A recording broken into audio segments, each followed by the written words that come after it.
திராவிட பேச்சரங்க பார்வையாளர்களுக்கு வணக்கம். பல்வேறு கருத்துக்களை நம்மோடு பகிர்ந்துக்கிறதுக்காக திராவிட முன்னேற்ற கழகத்திலிருந்து தேர்தல் பணிக்குழு செயலாளர் அண்ணன் இள புகழேந்தி அவர்கள் இணைஞ்சிருக்காங்க. அண்ணா வணக்கம்ண்ணா. அனைவருக்கும் வணக்கம். கேளுங்க. இன்னைக்கு சிஎம் சேலம் வந்திருக்காரு. சேலத்துலதான் இன்னைக்கு அவருடைய நிகழ்ச்சிகள் இருக்கு. அங்க பேசும்போது அமித்ஷா குறித்து பேசியிருக்காரு. அமித்ஷா மதுரையில பேசினாரு இல்லைங்களா, அவருக்கு பதில் அளிக்கும் விதமாக இங்க பேசியிருக்காரு. ஊழலாட்சின்னு சொன்னது அதிமுகவை அமித்ஷா தான். ஆனா அவங்க கூடயே போய் கூட்டணி வச்சாங்க. எடப்பாடி பழனிசாமி தன் சுயநலத்துக்காக கட்சியவே அடமானம் வைக்கக்கூடியவர். மக்களுக்கு என்ன அவரால் நல்ல செஞ்சிட முடியும் என்று சொல்லி இப்படி பல்வேறு கேள்விகளை அடுக்கடுக்கா வச்சிருக்காங்க. அது குறித்து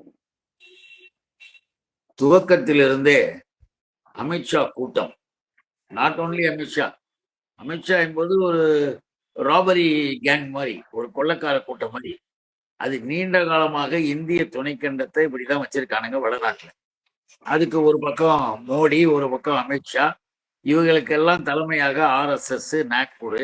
இந்தியாவை அவர்கள் விருப்பப்படி பார்க்கணும்னா மாநிலங்கள் இருக்கக்கூடாது, இந்தியாவில் மக்களாட்சி இருக்கக்கூடாது, இந்தியாவில் ஜனநாயகம் இருக்கக்கூடாது, சர்வாதிகாரம் இருக்கணும், அரசியலமைப்பு சட்டத்தெல்லாம் நீக்கணும். இப்படிப்பட்ட நோக்கத்தை நோக்கி போறோம்.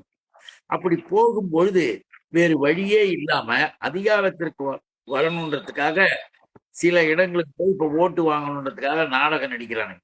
அந்த நாடகம் நடிக்கும் பொழுது நாளுக்கு ஒரு வேஷம், வேலைக்கு ஒரு காட்சி அப்படின்ற மாதிரி டைலாக் மாத்தி பேசக்கூடிய ஆட்களாக அமித்ஷா இருக்கிறது தான் நம்முடைய தமிழக முதல்வர், நம்முடைய தலைவர் ஆர்.வி. தளபதி அவர்கள் மூந்துக்கு நேரம் அடிச்சிருக்காரு. மிக தெளிவாக இந்திய துணைக்கண்டத்திலேயே அமித்ஷா அண்ட் மோடி குரூப்ஸ ஆரோக்கியமாகவும் அநாகரிகம் இல்லாமல் நாகரிகத்தோடும் அறிவுபூர்வமாகவும் கேள்வியை கேட்டு மடக்குவது நம்முடைய தலைவர் தான். அவருடைய கேள்விக்கு, அவருடைய வாதங்களுக்கு பதிலே சொல்ல மாட்டாங்க. சொல்லாம அடுத்த ஜம்ப் ஆகி எங்கேயாவது போயிட்டு இருப்பாங்க. இப்ப அமித்ஷா பேசிட்டு இருக்கும் போது எதுக்காக இதை சொல்றோம்னா, நீ என்ன திமுகவை பார்த்து இந்த கேள்வி கேட்கிற?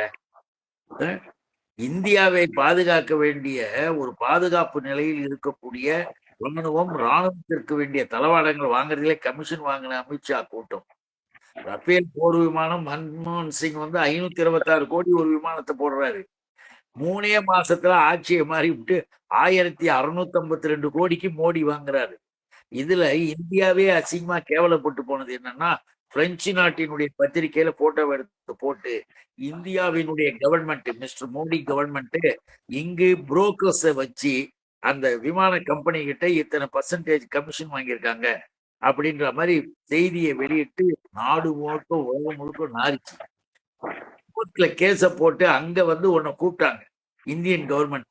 இதை விட ஒரு சூழல் வேணுமாய்யா? ஏன் மிஸ்டர் அமித்ஷா, அசிங்கமா இல்ல உனக்கு? இதையெல்லாம் செஞ்சுவிட்டு இங்க கரண்ட் மற்றும் உள்ள வேறு எதுவாக இருந்தாலும் உன் மூலமாக வருகின்ற எல்லாத்தையும் நிதிய ஆதாரத்தை நிறுத்திட்டு மக்களுக்கு, தமிழ்நாட்டு மக்களுக்கு தொல்லை கொடுக்கிற வேலையும் செஞ்சுட்டு இங்க நியாயம் பேசுகிறது, யோக்கியம் பேசுகிறார். அதனாலதான் நம்முடைய தலைவர் அவர்கள் தெளிவாக கேட்டார். அவங்க கேட்ட ஒவ்வொரு கேள்வியும் ஆதாரபூர்வமாக இருந்தது. அதனாலதான் அமித்ஷா கூட்டம் இப்ப என்ன பதில் சொல்லிச்சு, இப்ப என்ன பேச்சு? இவங்க அதிமுக கூட சேர்ந்துகிட்டு இருக்கே, அதைதான் நம்ம சொல்ல வரோம். அதிமுக ஊழல் கட்சின்னு சொன்னவன் நீ தெளிவா பேசின. உன்னுடைய காலத்துல நீ ஓட்டு கேட்க வரும்பொழுதெல்லாம் ஜெயலலிதாவுடைய கவர்மெண்ட்டையும் அப்படிதான் சொன்னேன், எடப்பாடி கவர்மெண்ட்டையும் அப்படிதான் சொன்னேன். தமிழ்நாட்டை விட்டு அகற்றப்பட வேண்டியது அதிமுக. இப்போ நடந்து கொண்டு இருக்கிற ஆட்சி மிக மோசமான ஊழல் ஆட்சின்னு சொல்லிட்டு இப்ப நாங்கள் ஆட்சிக்கு வருவோம் அப்படின்னு அவங்களோட வரேன்னு சொன்னீங்கன்னா என்ன அர்த்தம்? நீ ஏற்கனவே மோசடி மோசம் என்று சொன்னவங்களை இப்ப கூப்பிட்டுக்கிட்டு உட்கார வைக்கிறேன் அப்படின்னு சொன்னா தமிழ்நாட்டு மக்கள் என்ன ஒண்ணும் சிந்திக்க தெரியாத? தமிழ்நாட்டு மக்களுக்கு ஒண்ணும் இதெல்லாம் மறந்துடுவாங்கன்னு நினைக்கிட்டு இருக்கியா? அதனாலதான் அமித்ஷாவை நம்முடைய தலைவர் அவர்கள் சரியாக காரணம் பண்ணியிருக்காரு. அதனால இந்த கூட்டம் இனி அடுத்த கட்டமாக எதை செய்தாலும் தமிழ்நாட்டில் எடுபடாது. தமிழ்நாட்டுல உண்மையை கொஞ்சம் ஒழுங்கா பேசு அப்படின்றதுக்காக சொல்றேன். சரிங்கண்ணா, இந்த 11 ஆண்டு கால பாஜக ஆட்சியில ஒரு சிறப்பு திட்டமாவது செஞ்சீங்களான்னு சொல்லி கேட்கிறாரு. அப்புறம் இந்த பிரதமர்னு பேர் வச்சிருக்கிற திட்டங்களுக்கு கூட மாநில அரசாங்கம் தான் 50% நிதி வழங்குது. இந்த மாதிரி அடுக்கடுக்கா பிஜேபியில இருந்து இது வரைக்கும் எதுவுமே 11 ஆண்டுகள்ல ஒண்ணு கூட செய்யலைங்கிறாங்க. ஆனா அவங்க தமிழிசை சவுந்தரராஜன் இப்போ போன அந்த பாம்பன் பாலம் திறப்பு வரும்போது கூட 6000 கோடி ஒதுக்கீடு செஞ்சேன்னு சொல்லிட்டு பிரதமர் பேசிட்டு போனாரு. அவங்க கட்சிக்காரங்க எல்லாம் சொல்றாங்க. அது எப்படிங்கண்ணா? அதாவது இது என்ன ஒரு பெரிய செய்தி அது? தமிழிசை சொல்றதும் இன்னும் அவங்க பிரதமர் வந்து பேசுறதும் போறதும் எந்த பாலம்? அது எப்படிப்பட்ட பாலம்? எவ்வளவு காலமா இருக்கு? எப்ப அது உருவாக்கப்பட்டது? அதை ஒழுங்காக மெயின்டைன் பண்ண வேண்டிய நீ, அதை மெயின்டைன் பண்ணி சரியாக வச்சிருக்க வேண்டிய நீ அதை சரியாக வச்சுக்கல. அது யார் தப்பு?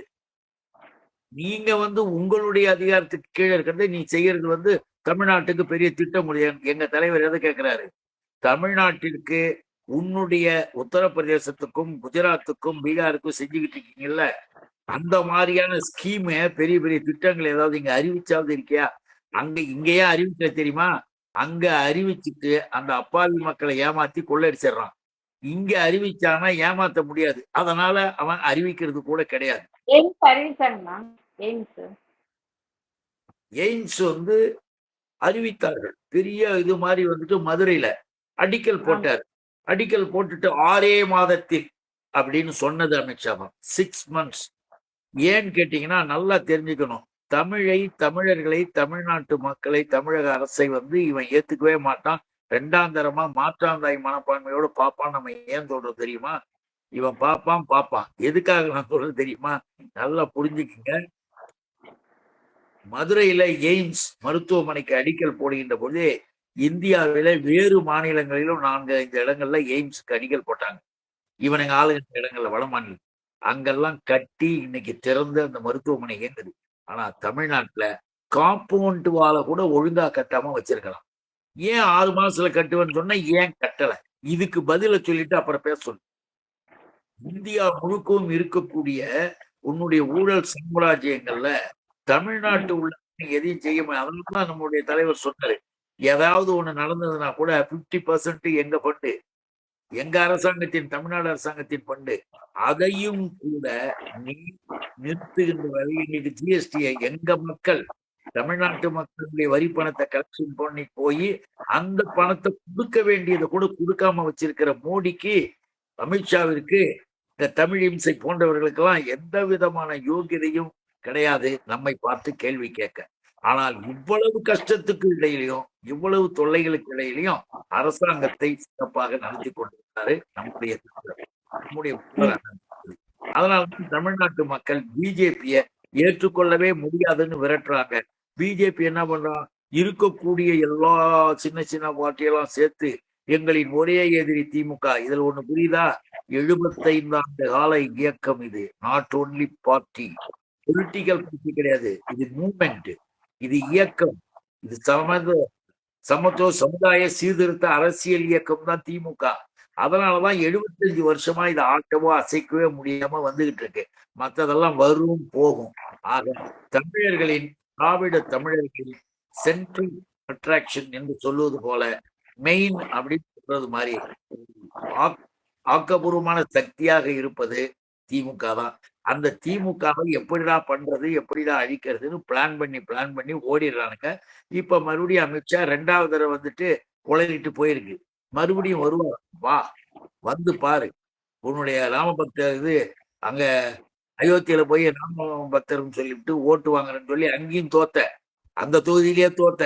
அதை வந்து அங்க இருக்கிறவங்க கூட பரவாயில்ல புரிஞ்சுக்கிட்டு ஒண்ணு விரட்டினாங்க. இங்க வந்து முருக பக்தர்கள்னு சொல்லிக்கிட்டு இருக்காத. முருகனுக்கும் உனக்கும் சம்மந்தமே கிடையாது. முருகனுக்கு ஒரு கோயில உத்தரப்பிரதேசத்துல இல்ல குஜராத்ல கட்டிட்டு கும்பாபிஷேகம் பண்ணி இங்க இருந்து எங்க மக்கள் கூட வருவாங்க. பக்தர்கள் ஆகா பரவாயில்லைங்க செஞ்சுட்டாங்க. ஆனா அங்கெல்லாம் முருகனுக்கு கிடையாதான். முருகனை உள்ள விட்டாங்க. ஏன்டா முருகனை உள்ள மாட்டாங்க? அமித்ஷா கூட்டம் பாரதிய ஜனதாவினுடைய உயர்மட்டத்தில் இருக்கவங்க தெளிவா பேசுறாங்க.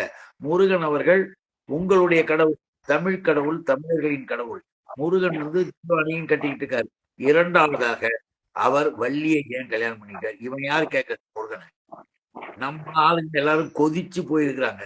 முருகன் வள்ளியை கட்டிக்கிறத பத்தி இவருக்கு பெரிய கோபம் வந்துச்சான். அதனால முருகனை தள்ளி வச்சுட்டாங்க அவங்க மலைவாழ் மக்கள். இப்படிப்பட்ட கொடூரமான சனாதன பார்வையை, வர்ணாசிரம பார்வையை கடவுள் என்று சொல்லப்படுகிற முருகன் மேலையும் போடுகின்ற இந்த பாரதிய ஜனதா தீய சக்தி தமிழ்நாட்டு மக்களை ஏமாற்றி ஓட்டு வாங்கலான்னு முருக பக்தர் மாநாடுன்னு இவரே போடுறாராம். இவரே ஆன்மீக மாநாடு இல்ல, பாஜகவின் அரசியல் மாநாடு. ஒருத்தர் கூட ஏமாற மாட்டாங்க. தமிழ்நாட்டில் இருக்கிற முருகனை நம்பிக்கொண்டு இருக்கிறவர்கள், முருக பக்தர்கள் என்று சொல்றவங்க 6 இடத்துல அறுவடை வீடுன்னுவாங்க. நம்முடைய அரசாங்கம், நம்முடைய அறநிலையத்துறையின் சார்பாக எனது அன்பு சோதரர் சேகர் பாபு அவர்கள் பழனியில முத்தமிழ் முருகன் மாநாடு நடத்துறாங்க. அது முத்தமிழ் முருகன் மாநாடு, முருக பக்தர்கள் சேர்ந்தாங்க நடத்துறாங்கன்னா சரி. உனக்கு என்ன மதுரையில முருக மாநாடு? அப்ப என்ன தெரியுமா? இதை மட்டும் நீங்க சொல்லி முடிக்க விரும்புறேன், வேற ஒன்றும் கிடையாது. கொடூரமான மனதுக்கு சொந்தவார்கள், ரத்தத்தை குடிக்கிறது துடிப்பாக இருக்கக்கூடிய அமித்ஷாவும் மோடியும் ரத்தக்கூடிய ஏற்கனவே காந்தியை சுட்டு கொண்டுட்டு பண்ணிட்டு ஒவ்வொரு வருஷமும் காந்தி சுடப்பட்ட அன்னைக்கு ஒரு காந்தி பொம்மையை செஞ்சு அதை கத்தியாலையும் இதாலையும் குத்தி உள்ளே இருந்து சிவப்பு தண்ணி உழ வச்சு அதை எடுத்து மூஞ்சில பூசிக்கிட்டு டான்ஸ் ஆடுற கூட்டத்தை சேர்ந்த நரேந்திர மோடியும் அமித்ஷாவும் இங்க எதுக்கு வராங்க? அந்த மலையை எந்த மலைன்னு சொல்லிட்டாங்க, இஸ்லாமியர்கள் சொல்லிட்டாங்க. அந்த மலையினுடைய பேரை மாத்துறாங்க. அது இஸ்லாமிய 500-600 ஆண்டுகளுக்கு மேலாக அங்கு மாஸ்க் அவங்களுக்கு வணங்குற இடம் இருக்கு. இங்கு முருகன் இருக்கு. 2 பேரும் என்னமா சிக்கந்தர் மலைன்னு சொல்லியிருப்பாங்க. இவங்க எல்லாம் இங்க போவாங்க, இவங்க இங்க போவாங்க. ரம்ஜான் கொண்டாடும் போது அவங்க பிரியாணி கொடுத்தாங்கன்னா இவங்க பொங்கல் தீபாவளிக்குன்னு இவங்க பலகாரம் கொடுப்பாங்க. இங்க எல்லாம் ஒண்ணுக்குள்ள ஒன்னா சகோதரர்களா இருக்கிறாங்க. அதை முதல்ல புரிஞ்சுக்கணும். அதை கெடுக்கிறதுக்காக மறுபடியும் அந்த சிக்கந்தர் பேரை நரேந்திர மோடி மாதிரி அமித்ஷா இங்க பேசியிருக்காப்ல. அப்ப கலவரத்தை உருவாக்கணும் நோக்கத்தோடு அங்க மதுரையில இந்த மாநாடு நடத்துறாப்புல. அங்க இருக்கிற மக்கள் ஏற்கனவே இவன் தூண்டி விடும்போதே எல்லாரும் என்ன முடிவு பண்ணீங்க? நாங்கெல்லாம் ஒன்னா இருக்கிறோம், அமைதியா இருக்கிறோம், இங்க எந்த பிரச்சனையும் எங்களுக்கு கிடையாது, யாரும் சிக்கந்தர் மலன்லாம் சொல்லிட்டு இல்ல, நீயா ஏன் கதையை கட்டுற அப்படின்னு எல்லோருமே எதிர்த்து விரட்டினாங்க. இப்ப மறுபடியும் எல்லோரும் எதிர்த்து விரட்ட போகிறார்கள். ஆனா இவர்களுடைய நோக்கம், இவர்களுடைய அயோக்கியத்தனம் அங்கு ஒரு மத கலவரத்தை உருவாக்கி அதுல குளிர்காயணும்னு நினைக்கிறானுங்க. அது நடக்காது, நடக்க விடமாட்டோம். இது தாய் தமிழ் நாடு. இந்த தமிழ்நாட்டில் அனைவரும் ஒன்றாக ஒன்றுக்குள் ஒன்றாக இருப்போம். எங்களை போன்ற பகுத்தறிவுவாதிகள் அவர்கள் பக்தியாக இருக்கிறாங்கன்றது வேறு. எங்க ஐயா தந்தை பெரியார் என்ன சொல்லுவாருன்னா, நான் சொல்வதை ஒட்டுமொத்தமா நீ ஏத்துக்கணும், நான் கட்டாயப்படுத்தல, நீ சிந்தித்து ஒரு முடிவெடு அப்படின்னு தான் சொன்னார். உலகத்திலேயே ஒரே தலைவன் தான் அப்படி சொன்னது. என் கருத்தை நீ மொத்தமா ஏத்துக்கணும்னு அவசியம் இல்லை, நீ உன்னுடைய சிந்தனைக்கு ஏற்ப நீ செயல்படு அப்படின்னு சொன்னாரு. அது சமூக ரீதியான ஒரு பார்வையில பெரியாரை எல்லாருமே ஏத்துக்கிறாங்க. தமிழ்நாட்டுல எல்லா பக்தர்களுமே ஐயாவுக்கு மரியாதை செய்யறாங்க. அப்படிப்பட்ட தமிழ்நாட்டில் உன் ஆட்டம் இழிக்காது. அதனால முருகன் பேரை சொன்னாலும் உன்னை திருப்பி தான் கொடுப்பாங்க என்பதை ஞாபகம் வச்சுக்கிட்டு, எல்போர்டு முருகன் ஒரு ஆளை வச்சுக்கிட்டு உளறின்னு கிடக்குறாப்புல.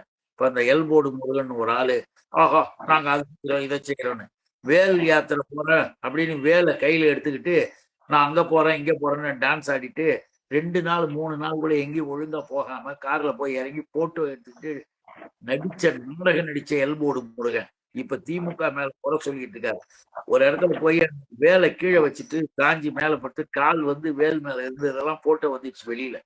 இப்படி முருகனை மரியாதை குறைவாக நடத்தக்கூடியவர்கள், முருகனுக்கு சரியான ஒரு இதையும் தராதவர்கள் இந்த கூட்டத்திற்கு அதெல்லாம் உதாரணம். இவ்வளவையும் சொல்வதற்கு காரணம், தமிழ்நாட்டில் மிக தெளிவாக யாராக இருந்தாலும் சரியாக இருப்பார்கள்.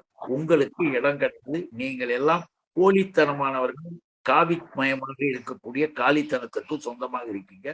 இதெல்லாம் இங்க நான் சொல்ல விரும்புகிறேன். நல்லதுங்கண்ணா, நன்றி, வணக்கம்.